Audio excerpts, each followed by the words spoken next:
बातमी सिडको संदर्भातली सिडकोच्या लॉटरीतील ढिसाळ कारभार पुन्हा एकदा समोर आलाय। सिडकोच्या 18,876 घरांची सोडत लांबणीवर पडली आहे। मुंबई हायकोर्टाच्या अल्प उत्पन्न गटातील घरांच्या विक्रीला स्थगिती देण्यात आलेली आहे। सोडत पुढे ढकलल्यानं फॉर्म भरणारे ग्राहक सुद्धा आर्थिक संकटात सापडले। घरांसाठी अनामत रक्कम 75,000 ते 1.5 लाख रुपये भरली जाते। सिडकोनं सोडत काढावे, पैसे अन्यथा परत करावेत। लॉटरीमध्ये भाग घेतलेल्या संतप्त ग्राहकांनी ही मागणी केली आहे। या संदर्भात अधिक माहिती जाणून घेऊयात। माझ्या सहकारी कविता लोखंडे सध्या आपल्यासोबत आहे। कविता, आपण बघतोय की घरांसाठी अनामत रक्कम 75,000 ते 1.5 लाख भरली गेलेली आहे। अजून सुद्धा ढिसाळ कारभार आता सिडकोचा कमी होत नाहीये, तो पुन्हा एकदा समोर आलेला आहे। काय माहिती या संदर्भामध्ये? काही ग्राहकांशी काही बोलणं झालंय का आपलं?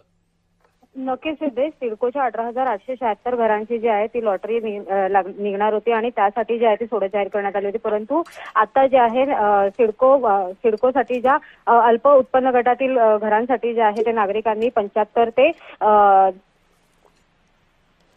आहे ती रक्कम जी आहे ती सिडकोला भरली होती। परंतु अद्यापही सिडकोची लॉटरी जी आहे ती लांबणीवर पडलेली आपल्याला पाहायला भेटते। त्यामुळे सिडकोचा गलथन कारभार जो आहे तो आता समोर आलेला आपल्याला पाहायला भेटतोय। एकूणच ही रक्कम भरली असली तरी देखील अद्यापही सिडकोने लॉटरी जी आहे ती जाहीर केलेली नाही। त्यामुळे घरांचं स्वप्न पाहणाऱ्या सिडको सोडत धारकांच्या पदरी जी आहे ती निराशा भेटलेली आपल्याला पाहायला भेटते। एकूणच आता सिडको ही लॉटरी कधी काढणार हे पाहणं महत्त्वाचं असणार आहे। सिद्धेश, नक्कीच धन्यवाद कविता, तुम्ही दिलेल्या या सविस्तर माहितीबद्दल।